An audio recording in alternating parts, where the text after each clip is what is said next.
Pop art, a revolution in color and culture. Art and design are always shaped by what's happening in the world, politics, social changes, the environment, and technology. Big events influence how we see the world and how we express ourselves. Think of it this way.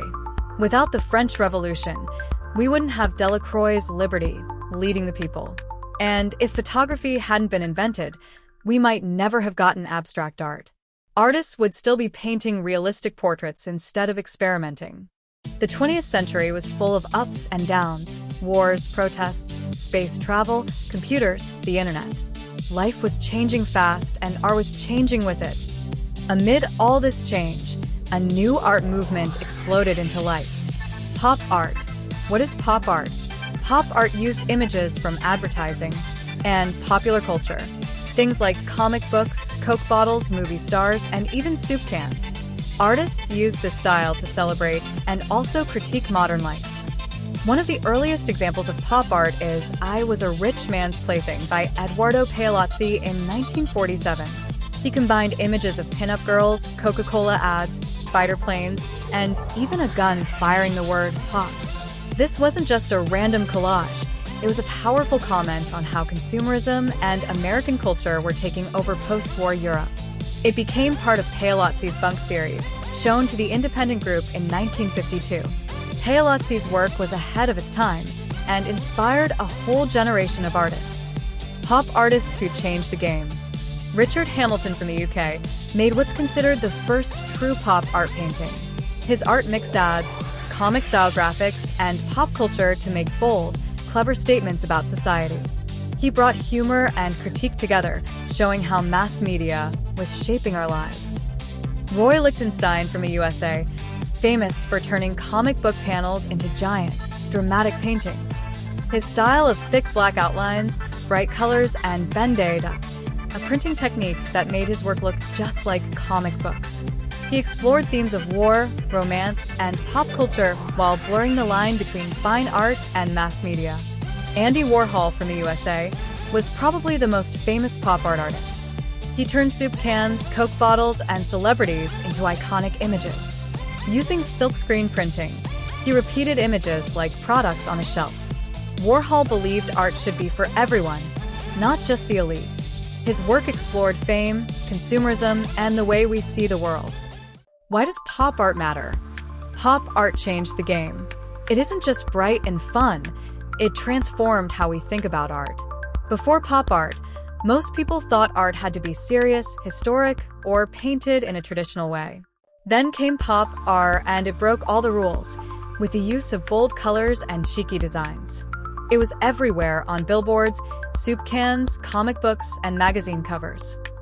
Pop art made everyday things like soda bottles, celebrities, and comic strips the stars of the art world.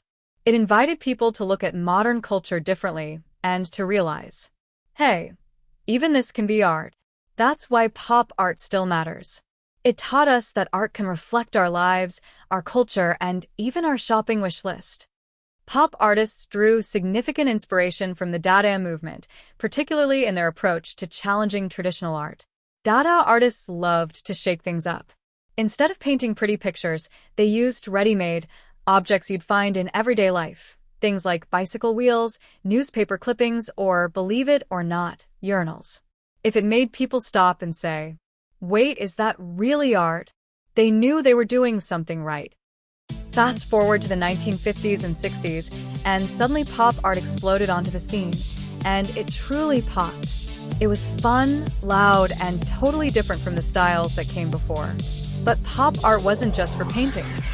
It stretched its way into sculpture too. Artists began making sculptures inspired by real-life objects, but with a twist. They melted them, stretched them, or made them ridiculously large. Some sculptures were made with unexpected, even weird materials, just to give viewers a bit of shock, or a laugh.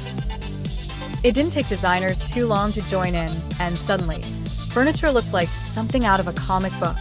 One of the most iconic pieces of pop art furniture is the Lip Sofa, created in 1970 by the Italian design group Studio 65. The Bacca Lip Sofa looks exactly like a giant pair of red lips. Inspired by the surrealist Salvador Dali and the glamorous lips of actress Marilyn Monroe, the Lip Sofa is playful, bold, and completely unforgettable.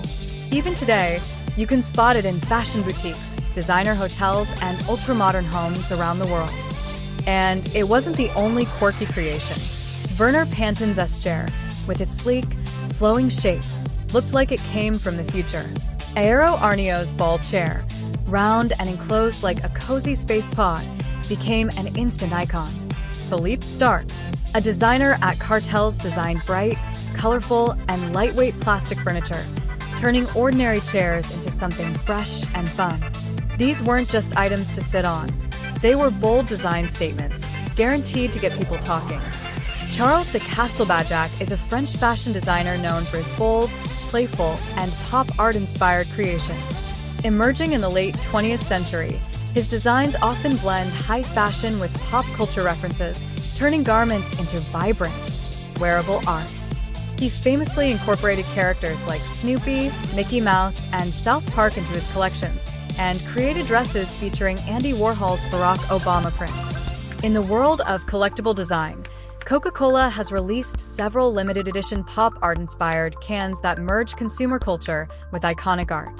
These rare cans feature bold colors, graphic prints, and playful reinterpretations of the classic Coke logo and bottle. Pop art is still very much alive and thriving today. Actor and artist Johnny Depp, his work is full of pop art energy. He paints striking portraits using electric colors and bold outlines. Just like Warhol did in the 60s, Depp explores the world of fame and celebrity, using pop art style to comment on modern culture. Pop art is still alive and well today because it continues to reflect and respond to mass culture, consumerism, and media, all of which remain central to modern life. Its bold visuals, irony, and use of everyday imagery still resonate in fashion, advertising, design, and digital culture. It's difficult to define because pop art is constantly evolving, crossing into new mediums and styles while blending cultures. From Warhol's soup cans to Instagram aesthetics, pop art resists boundaries, making it more of a creative attitude than a fixed style.